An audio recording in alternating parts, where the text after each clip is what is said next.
pitch. Swing and a miss. Struck him out.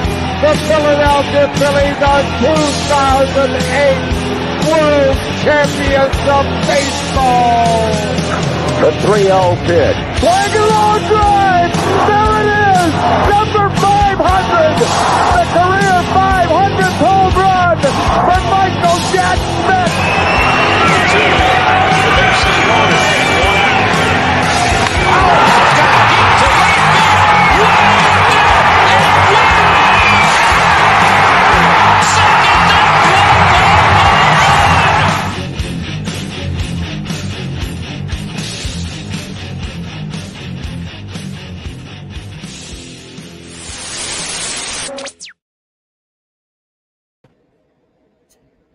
What is up, guys? Welcome to the Phanlot. What's up, Tommy? What's going on, Rach? How you doing? I am doing well. Thank you for asking. How are you? Fantastic. This microphone's working for once. We're much better than last time. Yeah. We're not going to be in shambles this go around. Hopefully, we get a little bit better of a result. Yes. Definitely ready to talk about these fills, though, for sure. Brian Swoops in the comments says, welcome back. Thank you, buddy. Appreciate you always tuning in. Always. Yeah. So it's interesting right now because the Phillies are actually on. I have them on in the background. It's just muted. So if you hear random reactions, it's because of that. Yep, we'll be screaming, I'm sure. I mean, bases are loaded right now. I know. It's God, we're so close. We so close. So close. This just needs to happen. It really does. We need to have this go in our favor. Yeah, we all want it. We can taste it. It's right there for us. Just grab it. To be honest with you, Rach, I'm not worried about them making the playoffs. I'm more so worried about where we end up in the playoff bracket. That is the more intriguing thing, because it's that's I just want to have first place in the wild card to be able to have a home. Oh, there it is. That home field advantage. It is. Here we just two. That's two. Perfect. Yep. Castellanos is on fire. Let me just say that. Well, then I mean, now that if we're gonna get into it, we might as well just go ahead and start having this conversation, because let's go ahead and get into the dugout. Yeah.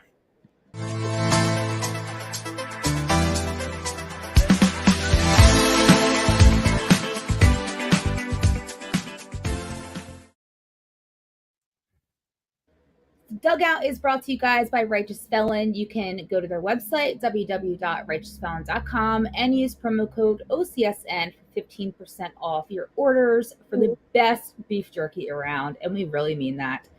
Also, any orders over $50 gets you free shipping, so you really can't beat it. Nope. We love Righteous Felon.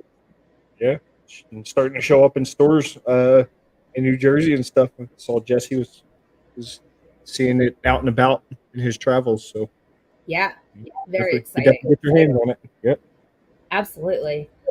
Okay, so let me run through the 3 game scores against the Braves, and then we'll get into some player talk as far as player of the series go. Oh yeah.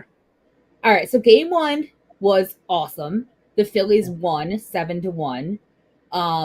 It was like a home run machine for the Phillies. I don't know what was in the water that night, but it was so much fun to watch.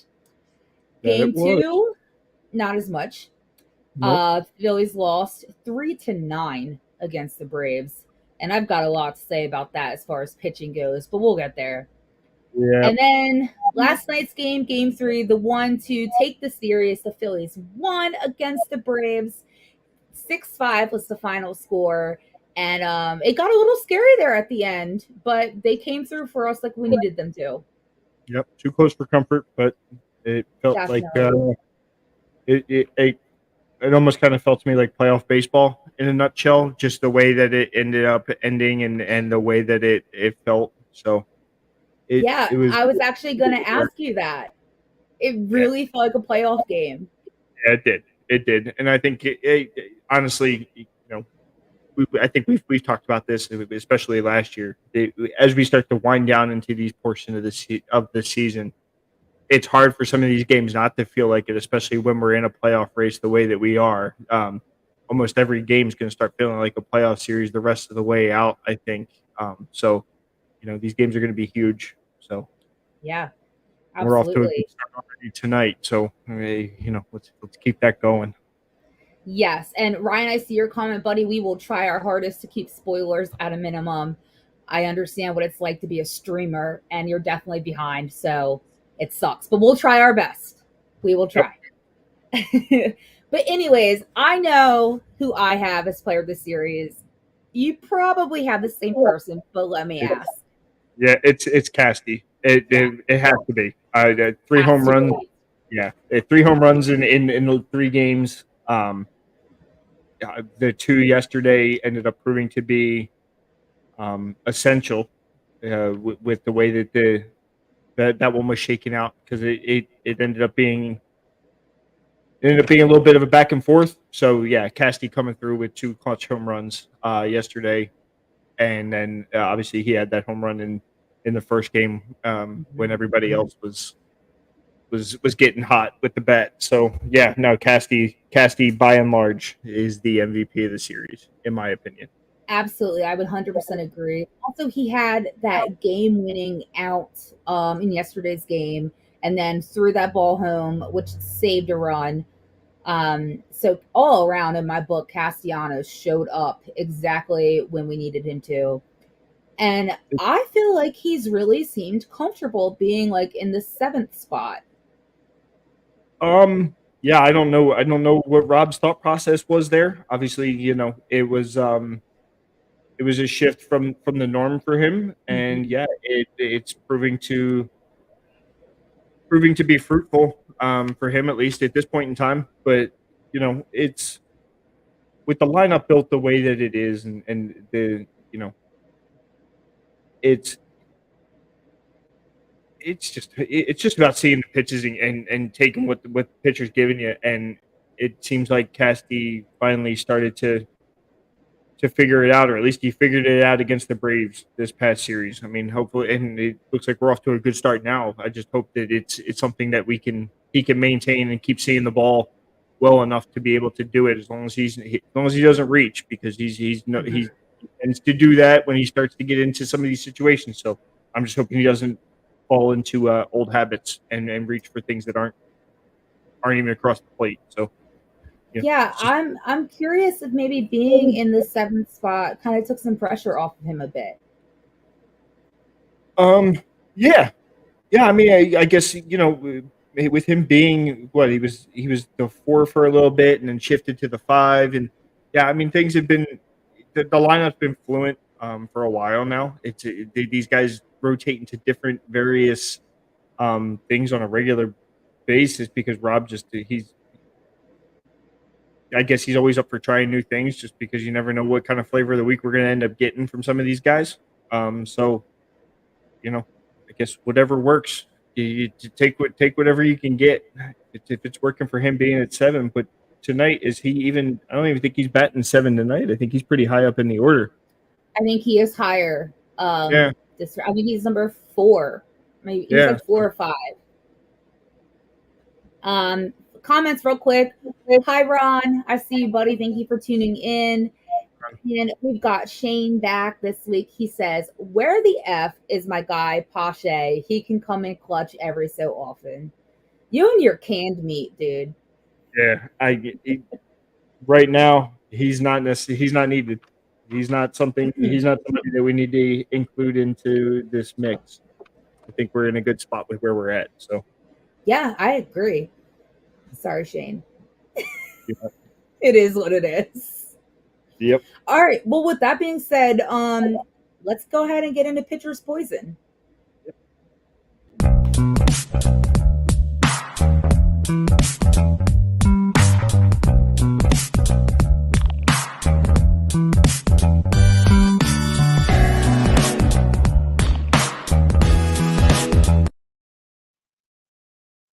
Pitcher's Poison is brought to you by Diet Smoke. You can get the best Delta 8 gummies. Use OCSN 15% off your first order at dietsmoke.com. Keep in mind, guys, the code does not cover vapes.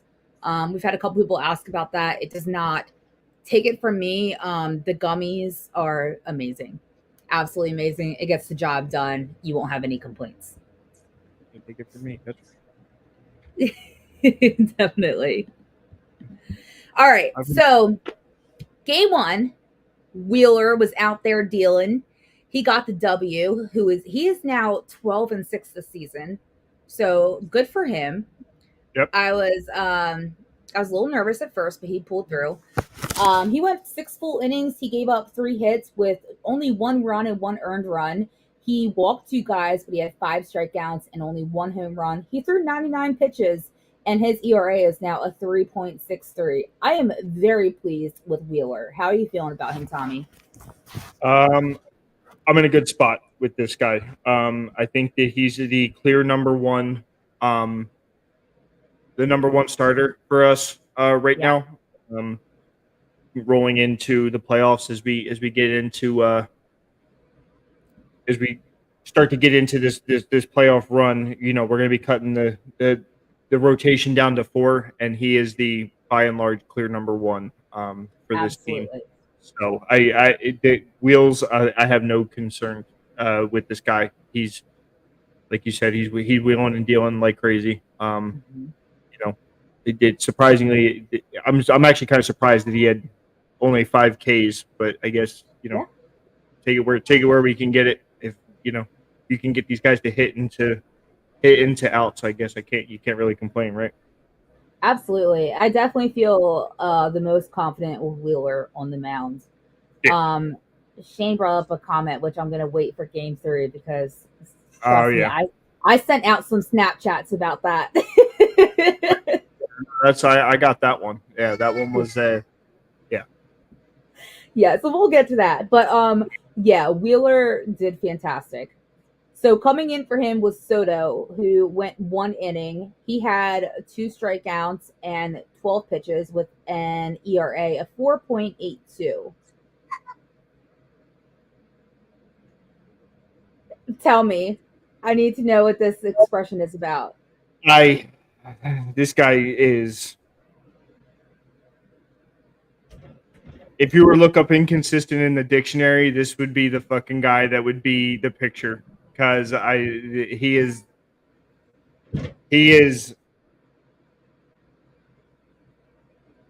he did okay for this game. Don't get me wrong. He did fine here. He had 2 strikeouts. He looked okay. But then then we roll into obviously later, and if we talk about game 3, I'm gonna have a lot more to say about Soto and what this dude is, because it's starting to get annoying with the way he plays and how inconsistent it is, and I don't really know what else to say about it. It's just the inconsistency is crazy to me. Yeah, it's hard to stay on topic of just one game because obviously there's another game where we really want to rant about. Yeah, I want to light them up like a Christmas tree, but yeah. Real quick in comments, we've got Chris who says Phillies fans owe Nick C an apology. He was injured as fuck last season. Chris, Tommy and I both picked him as the player of the series. He's just been phenomenal. And also, Brandon's with us. He says, "What's up, guys?" What's up, Brandon? Always happy to see you in here, bud. To be honest with you, I don't think we really owe Nick C an apology. He got his apology at the beginning of the year. It's not like we're all of a sudden we're on the Nick C train. We were kind of on this from the beginning of the season. So he got his apology already. I don't need to apologize anymore. I'm just glad to see that he's back to what he looked like in the beginning of the season, or at least I hope that that's a sign of what we're getting ready to see, that he's back to being what he was in the beginning of the season. I'm so sorry. Okay, Corey's in the comments, and obviously he knows exactly why this is going to kill me. Corey says Ranger is lucky I just got home and not at work. For those who don't know, Corey has a habit of punching radios, especially when Ranger is pitching, and he's known to break a few of them. So let's just put that out there. Shane, this is perfect because he's next on my list. Strom, who Shane says we need Stromboli t-shirts made, and I am so for that. But yeah, Strom went 1 inning. He had 1 strikeout with 10 pitches, and his ERA was a 3.24. He did well that game.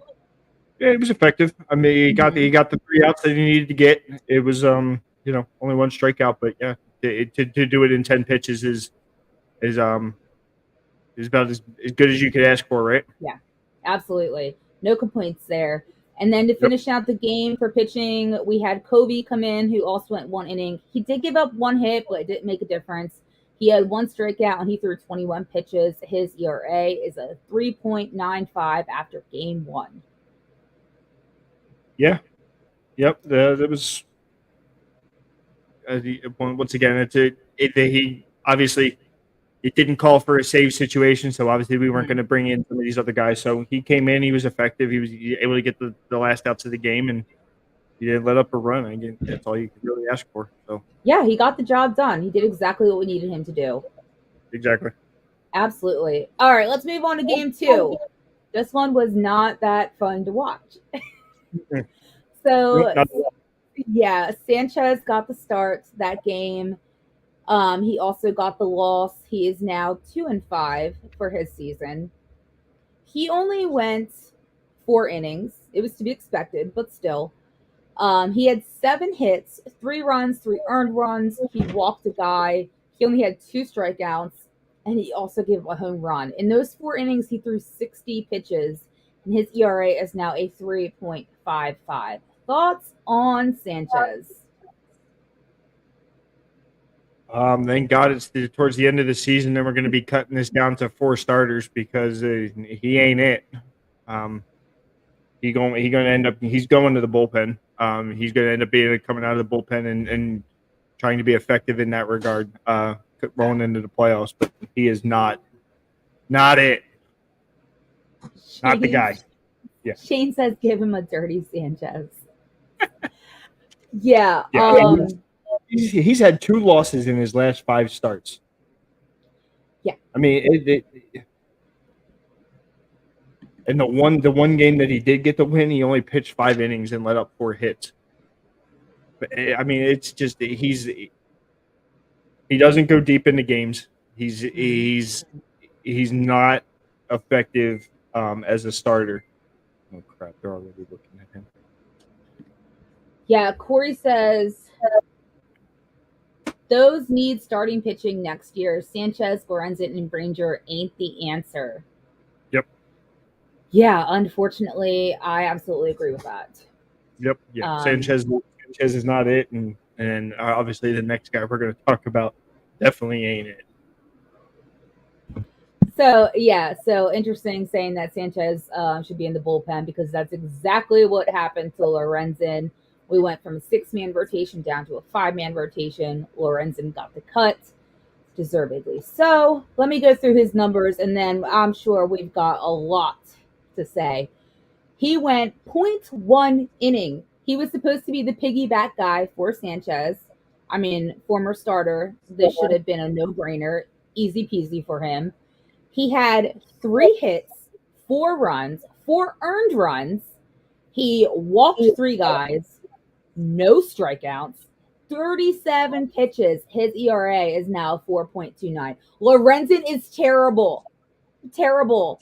I don't even care if it was only 0.1 inning. He should have been pulled immediately. I'm sorry, but it was not pretty. Not pretty. They made what was already a shit game for the Phillies even worse of a game. He did not help in any way, shape, or form. What happened to him? He's fallen from grace. That's for damn sure. First two starts, right? I think we've talked about this before. There's a reason that this guy, one, was available at the trade deadline for us to grab, And two, there's a reason that he was in the bullpen and not a starting pitcher on the team that he was on previously. So I think we got exactly what we were expecting. Now, don't get me wrong. I wish that this dude was more effective, and I wish that I hope that he figures this out because, some of that stuff that he had when he first got over here, um, looked to be effective and was actually doing fairly well for the period of time. But I just hope that he finds his stuff again in time for the playoffs to kick off because some of these games, unfortunately, with where we're sitting at as far as our starting lineup goes, the bullpen's going to be necessary. So we need some guys that have the ability to be able to do this and do it right. So my hope is that he figures this shit out now, sooner rather than later, because we're too close to the end of the season for this to be the norm for this guy. So. Yeah, it's extremely frustrating to watch. Yep. I think it's frustrating for everyone to watch. I'm sure it's frustrating for him. I don't know. To me, it just seems like each and every game he's getting worse and worse, and I'm not seeing any improvements. And it's alarming, especially at this time of year. There's 10 games left of the season, counting tonight's game. 10 games. Yep. And this is not what we need right now. Not at all. No. Shane's saying he might have some injury he doesn't want to tell anyone about. I don't know. Honestly, I feel like he would have said that if that was a thing because it makes him look better. Yeah. But he's just terrible. Yeah, no, not looking good at all. No, not one little bit. So Marte came in to rescue him. He finished out, he actually went a little bit farther. He did 1.2 innings. He also gave up some hits. He had 3 hits, 2 runs with 2 earned runs. He walked a guy. He had 3 strikeouts and 1 home run. He threw 33 pitches. His ERA is now a 5.03. How are we feeling about Marte? Not great. Everybody that they rolled out there this game was not. You get what you paid for him. I think he's probably talking about Lorenzen in this case. Yep.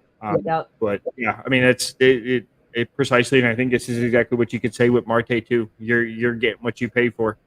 And yeah, it's just it was not a good pitching game for us overall. I mean, it just did not. It was not an effective game out of our bullpen.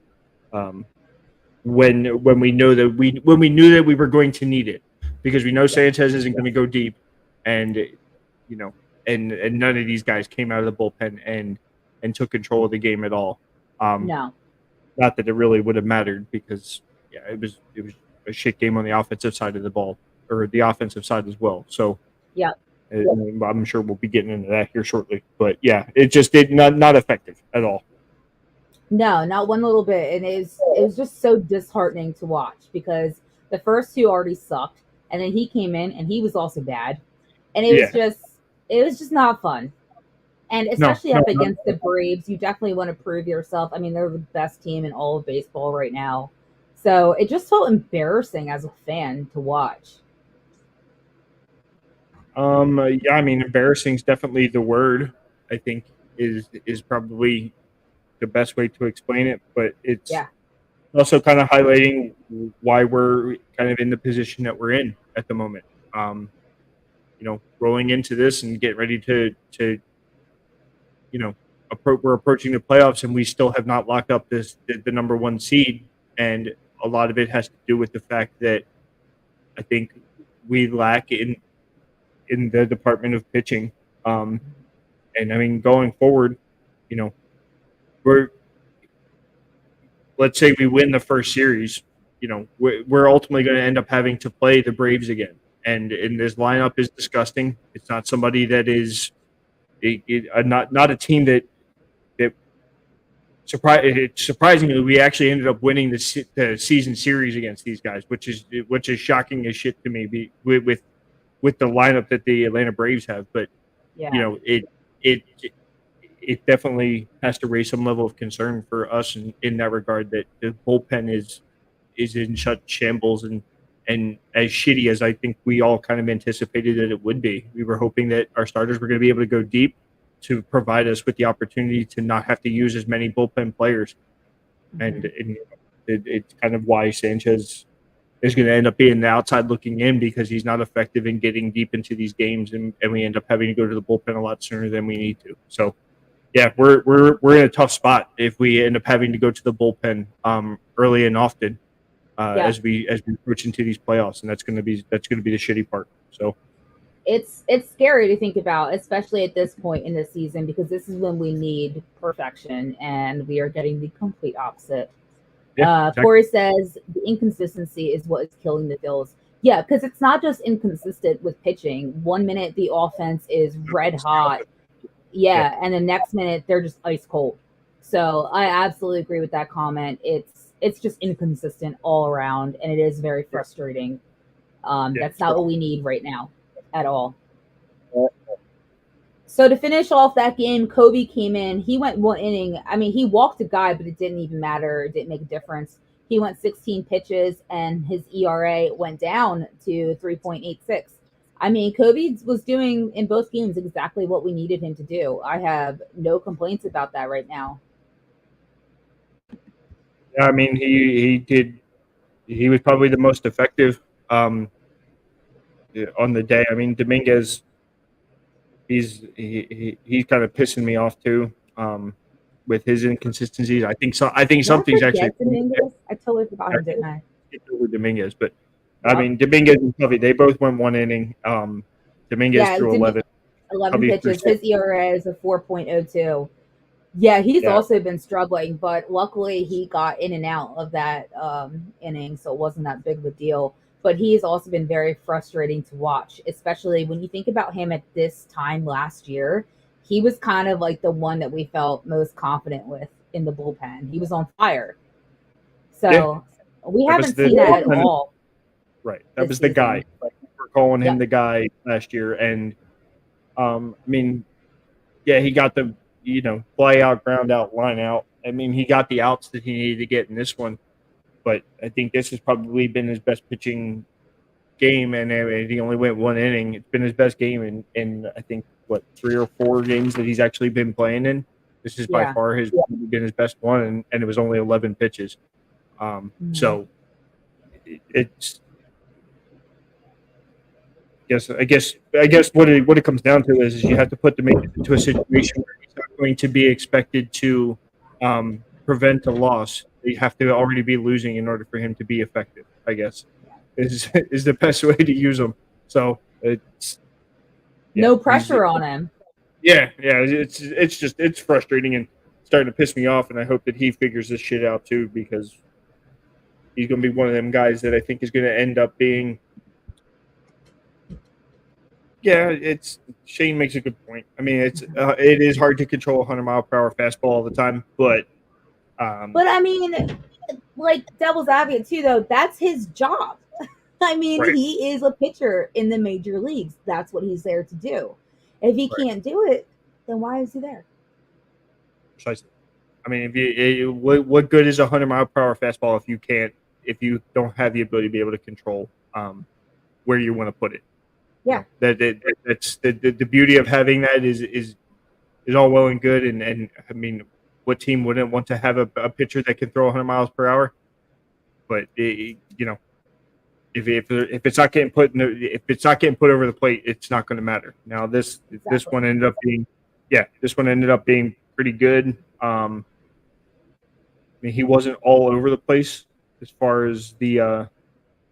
But I mean, the only one that he ended up actually going deep on was his first hitter. I mean, that was the one that he had his most pitches on. Everybody else was, 1 or 2 pitches, and then they were flying out or grounding out. So,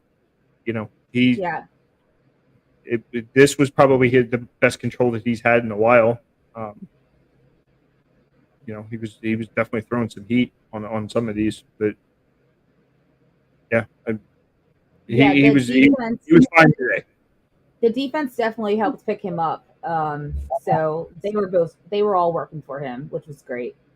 Right. All right, let's move on to game 3, last night's game. Shane brought this up earlier in the comments. Aaron Nola was the starter, and you guys, the guy went 6 innings, and I, for one, am shocked. I was sending out Snapchats. I'm like, I was shocked after 5 innings. I'm like, oh my God. And then he went 6 and he finished it. It was amazing.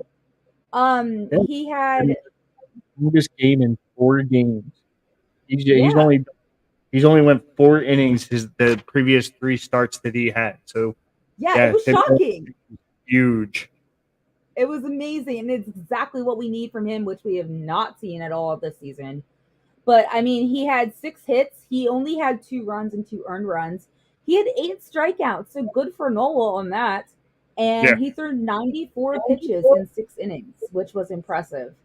His ERA is a 4.57, which is still unbelievable considering it's Nola. But that game, he was the Aaron Nola that he used to be. Yeah. I mean, it's, leave it to him to try and finally turn this shit around as the end of the season approaches, and he's looking for his contract to looking to get a contract extension or get pulled somewhere else. Leave it to him to finally to come together and get his shit together. So Yeah, the rumor out there is that the Cardinals are eyeing him. good. I don't know. Have at it. Bye. Right? Let's see ya. They're already at the end of the season. Their season's over. So go ahead, go to the Cardinals. Have fun. Enjoy yourself. Yeah. I'm with you on that one, Tommy. But it was nice to actually be proven wrong and him to go deeper into the game than what. I mean, he went as deep as Wheeler did and actually had less pitches. So to put it in that type of perspective, that's amazing. Yeah, that, and then I mean the 8 strikeouts is impressive. Yes. That's something that that we had grown to expect from him, and the fact that he was kind of back to that, and it kind of seemed like he was back to form in some aspect was nice. But I mean, I'd be remiss in telling you that I'm not optimistic that this is going to be the same exact result the next time he comes out. You know what I mean? Yeah. So it if he does it 2 games in a row, then maybe we could start to talk. But the fact that you've only gone 4 innings the previous 3 games prior to this, or 4 innings the previous 3 games prior to this, it's okay. It is what it is. It almost felt like he got lucky. Yeah, well, yeah, he really didn't though. I mean, if you look at it and the way that this actually ended up playing out, it's I wouldn't even call it luck. Yeah, he did great, but let me see. Because I was looking at this, I'm trying to see. I mean, I guess they really didn't start scoring. So yeah, he looked good for those first 3, and then you kind of see him start to falter into the 4th inning, and the fact that he was able to go into the 6th, it was almost like, okay, well, you did pretty good the first 3. We'll go ahead and let you keep going because you haven't blown yet. You started to see him in that 4th inning start to lose it a bit. But he was able to regain his composure, which is big for Nola because I feel like that's when all his problems start, is when there's men on base. I think he had bases loaded at one point in the 4th, but he got out of it. He did give up those 2 runs, but that's okay because we still won the game. But moving on, after Nola, Alvarado came in and he went 1 inning. He had 2 strikeouts with 19 pitches. His ERA is a 1.93. I absolutely love Alvarado. I think he's just the best. Yeah, he's pitching great. He's kind of right in that same mark of his Stram Strom in that regard. He's coming out, he pitches it, and he's effective when he does come out to do it. He's not really missing a beat, and he gets the job done for what he needs to what he needs to do. So it's working. I have no problem with Alvarado at all. Absolutely. After him, Hoffman, who I feel like has been getting more and more of a bigger role out of Rob Thompson. He went 0.1 innings. He had 2 hits with 2 runs. He did get 2 earned runs. He had 1 strikeout and 15 pitches. His ERA is at 2.55. Despite him getting the 2 runs, I feel like Hoffman has been pretty solid for us lately. Yeah, I mean this obviously wasn't one of his better games. This was definitely I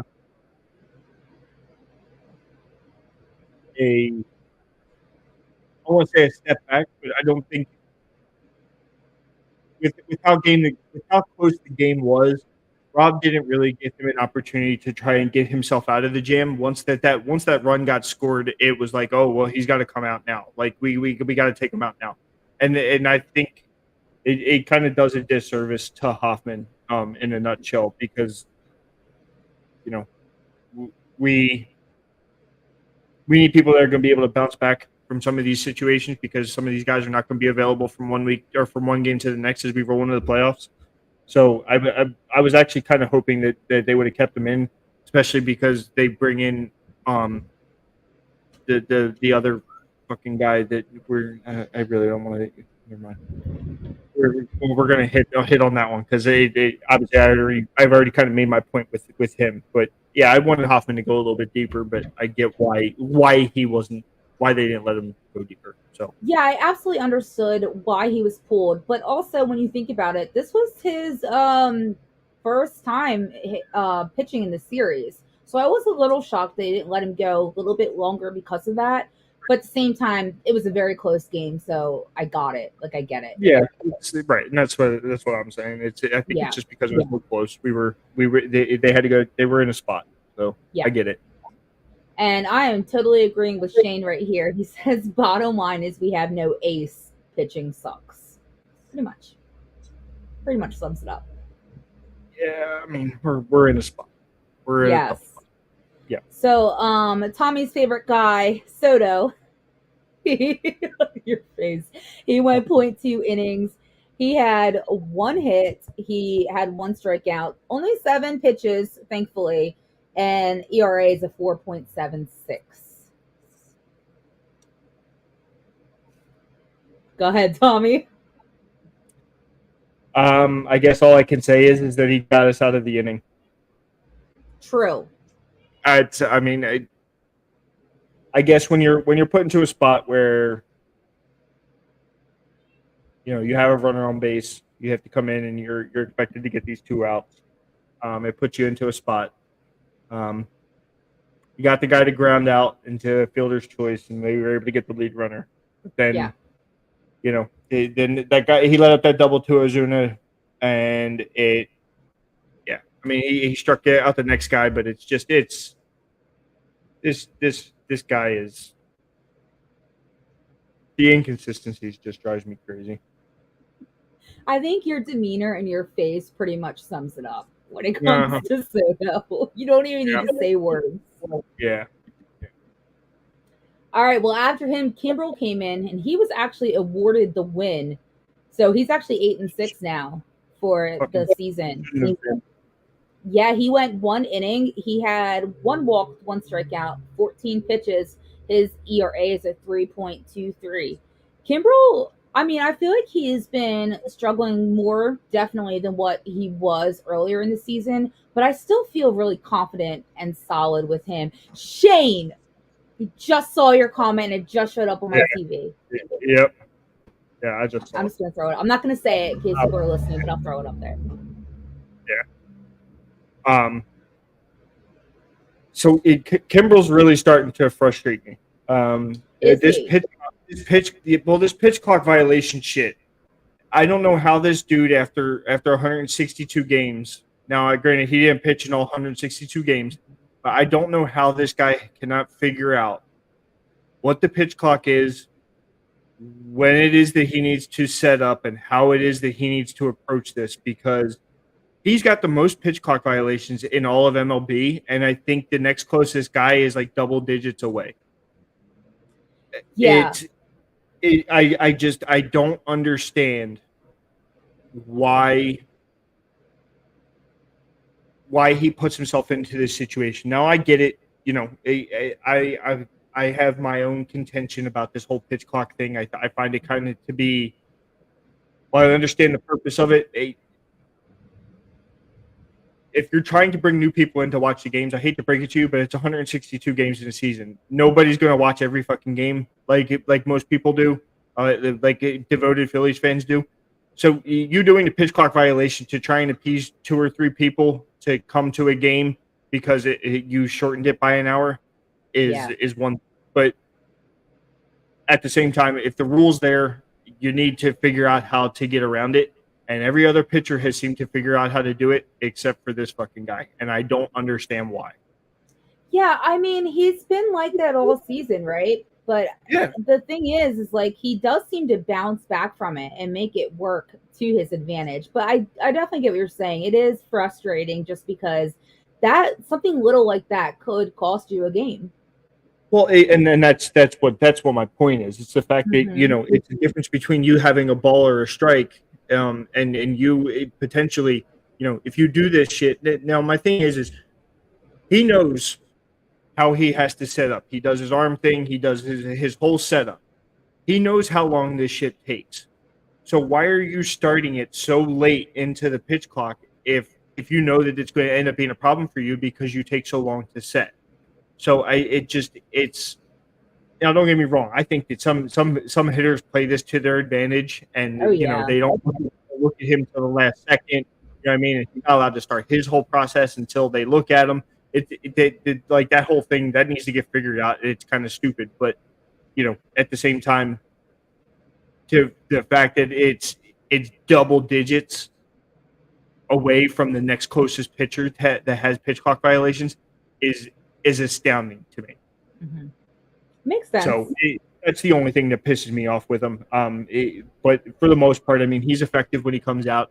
The fact that he got the win, yeah, I mean, I guess with the nature of the way that game was transpiring, I guess that's what you're going to get. So yeah. After Kimbrel Strong came out and actually was awarded the save, which is his second of the season as a Philly. He had he went 1 inning. He did give up 1 run. And he had 13 pitches. His ERA is now at 3.20. Yeah, I mean, to be honest with you, the 1 run that he did let up, it was a sac fly. Like I can't really be upset. You got the guy out. It's just it was the positioning because of that stupid fucking rule where these guys can be on base for what I mean. So yes, extra innings and all that. Yeah, mm-hmm. So it makes it easier for folks to score when you have a guy already on base rolling into it. So absolutely, yeah, I have no problems with Strom on this one. This one was just a unfortunate position. That's all. Yeah. All right. Well, that wraps up pitcher's poison. Let's go ahead and move into batter up. Pitch tonight. Fastball. Hits a breaking ball. That's how you make a statement when you've been struggling. That's pitch tonight. Batter Up is brought to you by Warlord Men's Grooming Essentials. You can visit their website, warlordbeardoil.com, and use promo code OCSN15 for 15% off your beard products. All right. Oh, Ryan's got a comment here. Yeah, I saw it. Yeah. This is a long one. He says, let's talk about the extra inning ghost runner. I hate this freaking rule. A lot of people do. Get the freak rid of it. If anything, make every single pitch matter to the pitcher and catcher throughout the entirety of the game. If there is a pass ball or wild pitch, no matter what the count is throughout the game, let the hitter decide to take first or keep hitting. It's their choice. At least pitches are being thrown to decide. Don't just let guys out on base for no reason. Such a freaking joke. And then he says, I didn't know I wrote that much. My bad. No worries, buddy. We appreciate the comments. But yeah, I think most people probably that you talk to hate that rule. Unfortunately, it's not going to go anywhere. So Yeah. that sucks.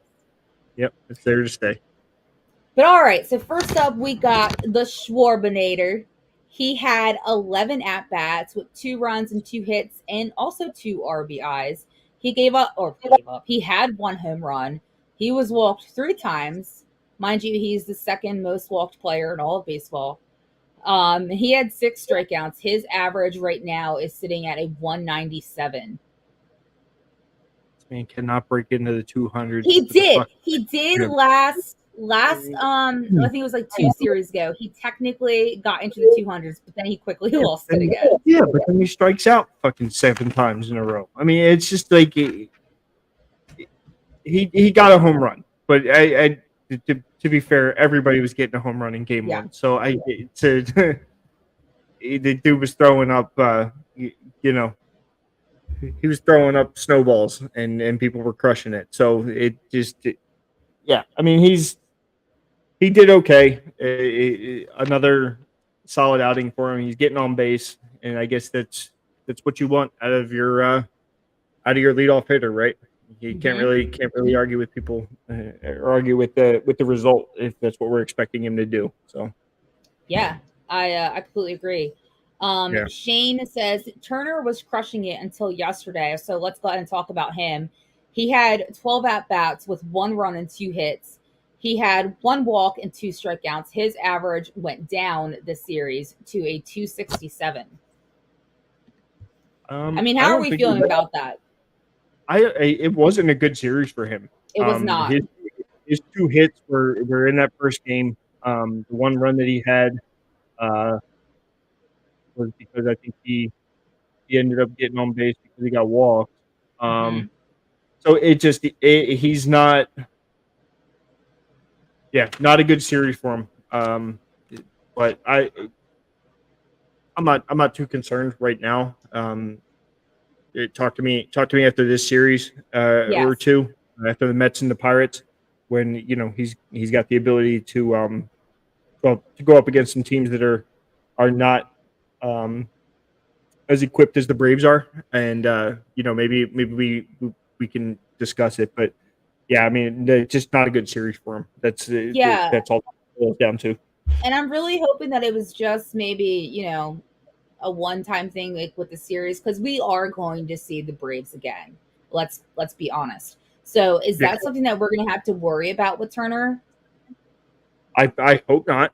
I hope that we get the Turner of the last year that he was with the Nationals and the time that it was with the Dodgers. I hope that it's that Turner and not the one that we had in the beginning of the year. That's my hope.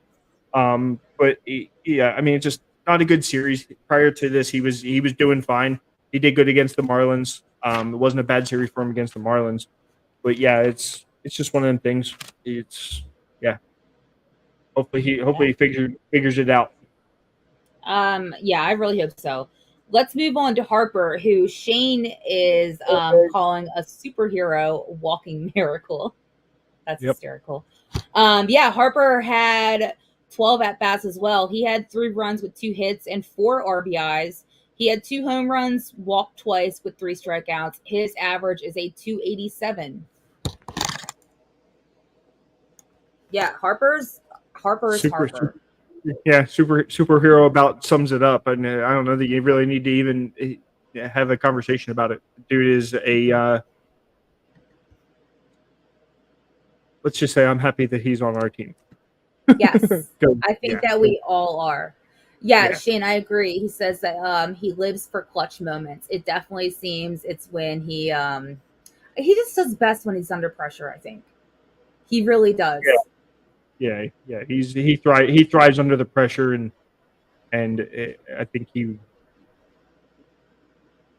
I'm just happy that this injury that he had didn't sideline him for as long as we were anticipating, because I think we're finally getting ready to see him fully rebound and Not saying that he probably hasn't already, but he's just really coming into it right when we need him to. So yeah. He's a rock star. Absolutely. Moving on to Bohm, who had a Bohm run already this game. He had 12 at-bats with 2 hits and 1 RBI. He was walked once with 2 strikeouts. His average is a 279. I would like to see Bohm get hot again, and I think that we might have seen that turning point happen this series. Yeah, I mean, he finally he caught fire. Game 3? He didn't. He was actually probably him and the next guy that we're going to talk about were the only ones that really didn't have a great game in game 1. I mean, they got on base, but they didn't have a standout game. With Bohm, I almost feel like, at least in the last couple of series, it seems like we only get one good game out of him a series, and then he kind of lulls back a little bit, and then he'll come storming back in. So he's ebbing and flowing at times with this. So it's, I guess maybe I'm trying to understand why he's the 4 now, as opposed to the way that the lineup was built before. If the guy's ebbing and flowing just as bad as Castellanos was, that's the part that I really don't understand. But I guess when you only have nine players you can put into the lineup, I guess you got to put people somewhere, right? So I guess that's kind of where it ended up shaking out. But yeah, Bohm just seems to be 1 or 2 good games a season or a series, and then it's usually he goes back into his hidey hole for a little while, and then comes back out again. Yeah, I can definitely see that. Let's move on to Stott. He had 11 at-bats. He had 1 hit with 2 RBIs. He was walked once with 2 strikeouts. His average is a 283. Ryan is wondering if the hit by pitch to the ribs is affecting Stott hitting-wise. And Shane is saying Stott's got to wake up. He was our crutch half the season. He was. He has definitely hit a wall lately. Yeah. I mean, outside of the game-winning double that he hit yesterday, I mean, it wasn't a great series for him either. It was definitely not the Stott that we're used to. And I mean, maybe the hit by pitch, it does have him thrown off a little bit. I mean, it's an interesting take on it. But I guess when Stott is the one that's carrying the team the first half of the season, and the one that was really getting after it and taking care of business between him and Casty, I guess you can't really expect these guys to stay hot 162 games out of the year. Yeah, it's impossible. Do it. So it is what it is. I think he's still effective.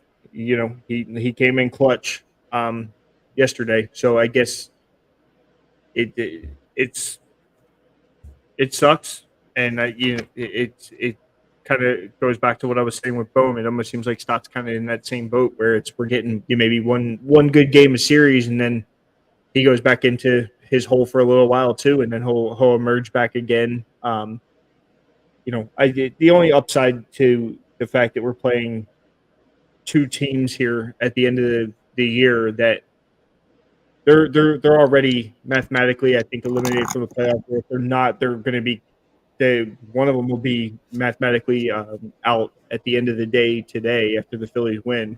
I don't think the Mets can clinch a playoff spot after today.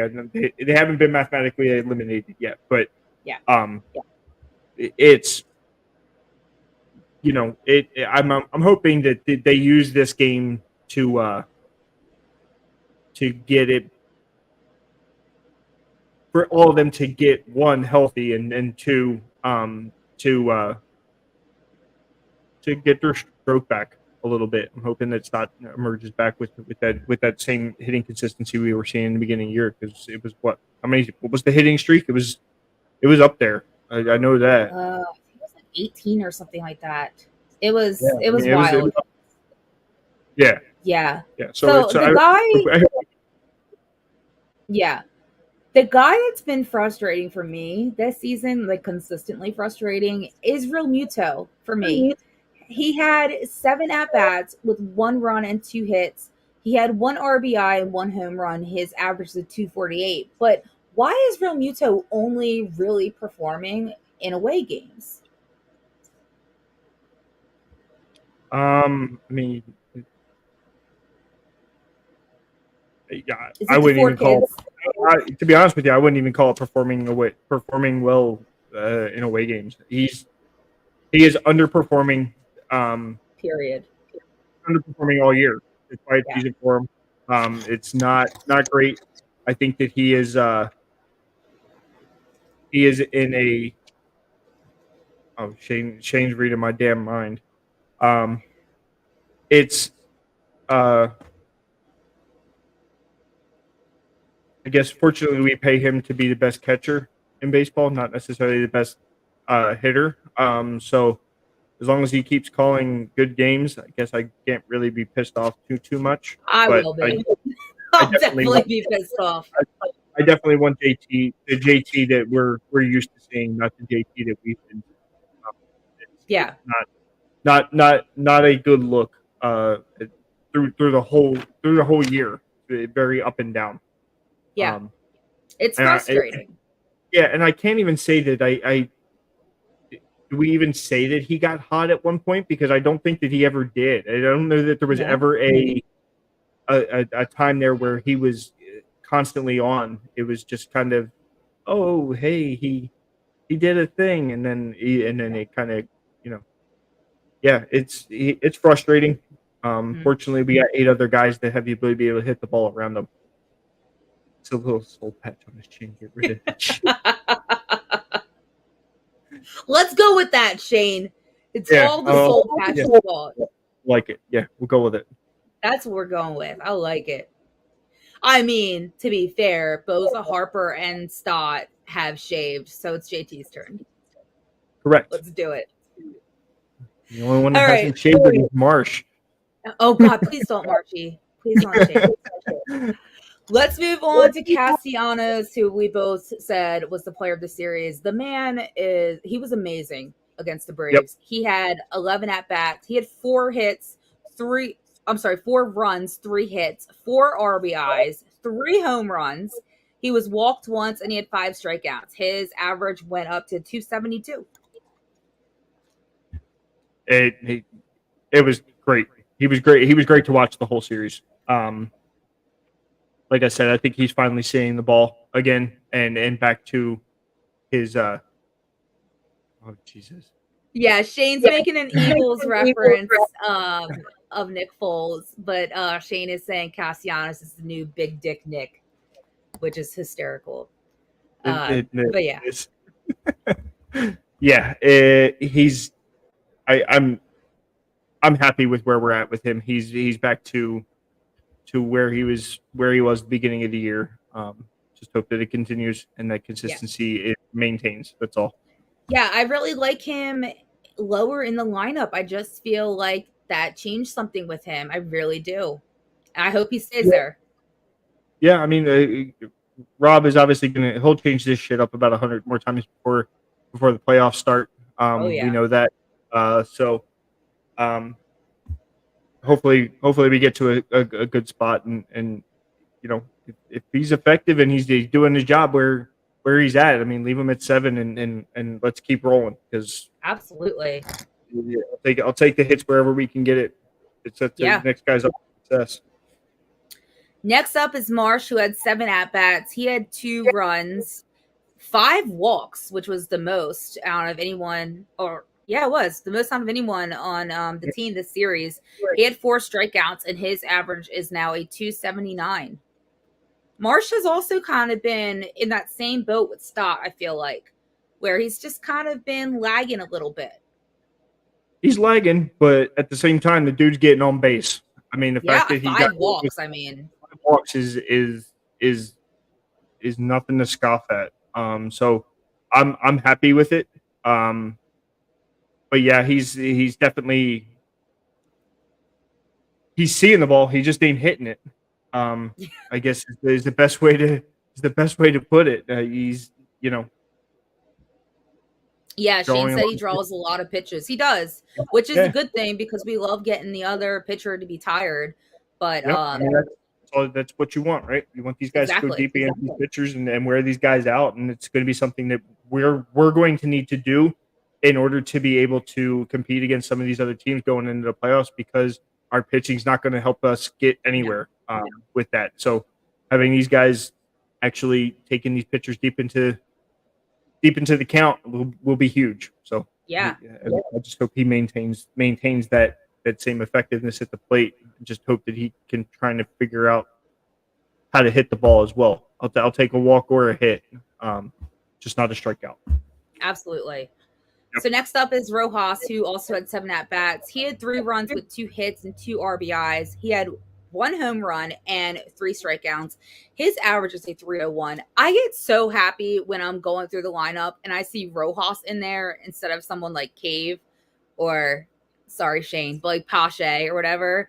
I really am a fan of Rojas. I like him out there. I think he does great. I think he's proven his self, and I mean, yeah, why change it? No, he's proven his worth tenfold. He's kind of been the sleeper in this lineup, and not the guy that when everybody goes through the Phillies lineup, they're like, oh, you got Harper, you got Cassie, but Rojas is he's going out there and him hitting at 9. He's doing his job and he's doing it effectively. He's getting on base. He's kind of the black horse right now.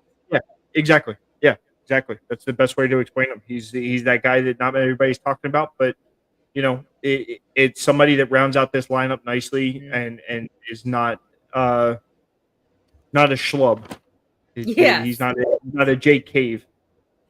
Speaking of Jake Cave, had 3 at-bats. He got walked once with 1 strikeout. The guy did nothing. His average is a 229, and I get so annoyed when I see his name in the lineup. Why? Well, you gotta give guys breaks sometimes, I guess, right? No.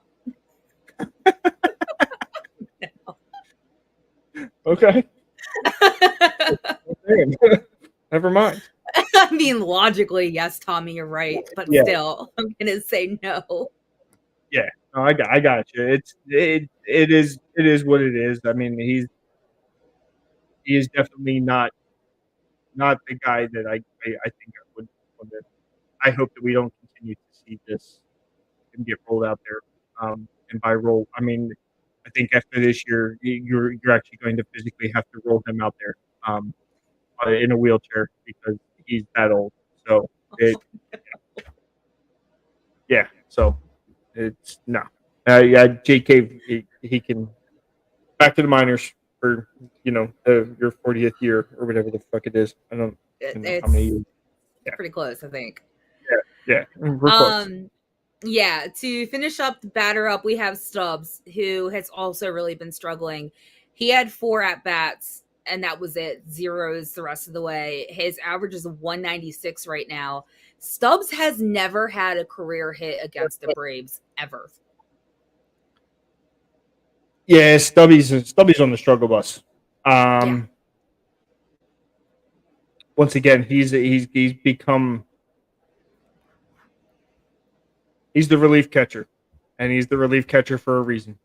And he does great at catching it, but his offense does great. But yeah, there's a reason that he was put as number 9 on the lineup. He is not. He is not it. I mean, they even ended up. Yeah, it's just not a good look. He's.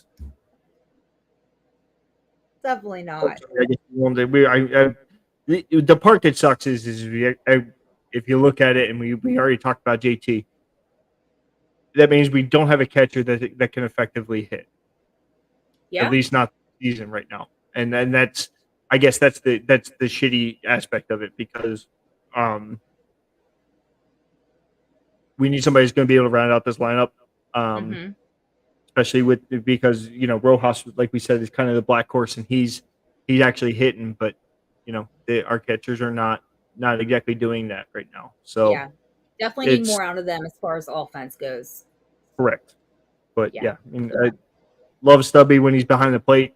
Don't love Stubbies when he's standing next to it. Yeah, there you go. That sums it up perfectly. Yep. All right, let's go ahead and move on to Phillies news.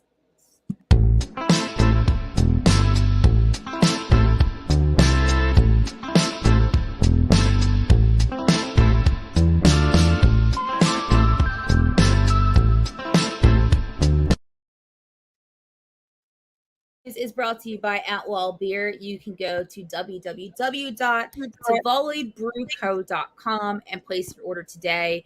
Tivoli delivers to the continental U.S. and they taste great, guys, and they're a really good price.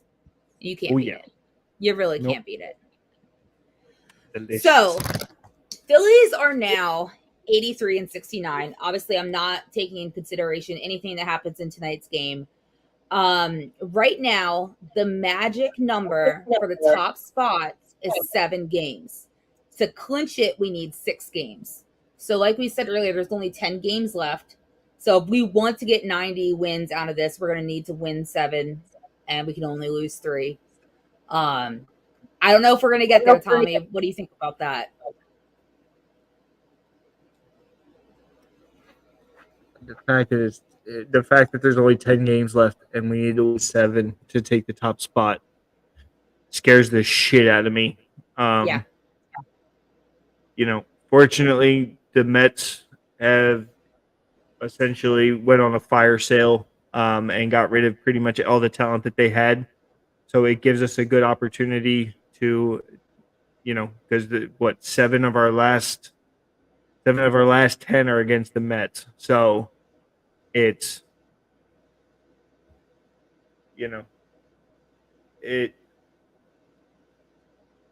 I just hope that, God, I hope that we do it. I just want the number 1 spot. I really do. Yeah, home field advantage is so huge for the Phillies just because of the crowd and the really, way they're like the 10th player in the lineup. They really are. It is, yeah, exactly, and that's what it boils down to. It's the fact of the atmosphere here. I'm just gonna leave Shane's comment up there because it's great. So as far as wild card standings go, and again, this was as of earlier today, the Phillies are still number 1 there. They are averaging a 546, and they are up 4 games. Arizona is right behind them with a 529. They are up 1.5 games. And rounding out the third final spot is Chicago at 520. However, right behind Chicago is Miami. They're 0.5 games back, followed by Cincinnati, who is 1 game back behind them. So as far as, really, it's still anybody's game if you think about it, depending on who can win and who can lose and when that happens. It's scary. I want the top spot so bad. So bad. It's too close for comfort for me right now. It really is. For comfort.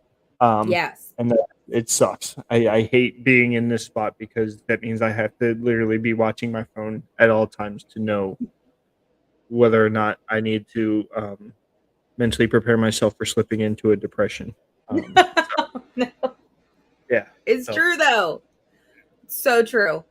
Also, some other fun numbers I thought was just kind of fun to watch, and it may have already happened so far in the game tonight. I don't know. But the race to 100 RBIs. So Cassie and Schwarber are both 99 right now. So they just need 1 more. And then Bohm is at 92. Wait, does that count Cassie's thing already today? I did not count anything today, so he may have already gotten it. Yeah, he did. He had. Did he get the RBI? He did. There you go. Yep, He's already there with that. Yeah. Yep. Yeah. But yeah, that's all I have for Phillies news. Do you have anything you want to add for that, Tommy, or do you want to move on? Well, obviously, I think a lot of people across the Philadelphia area have been made aware of the unfortunate situation going on with Charlie. Shane brought it up already. Mm-hmm. Charlie Manuel had the stroke during his recent medical procedure, and apparently he's doing better. But Much better. definitely one of them things that you never want to hear, especially for somebody that's as beloved as Charlie Manuel is in the city. So it definitely prayers out to Charlie and his health for sure.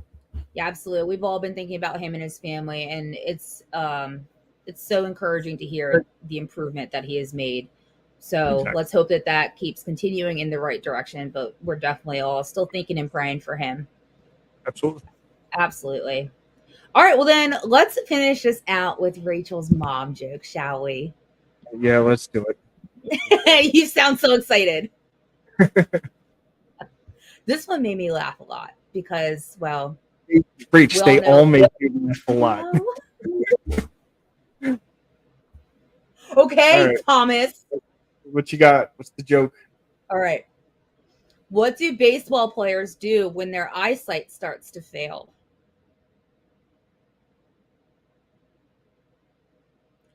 What is? They become umpires.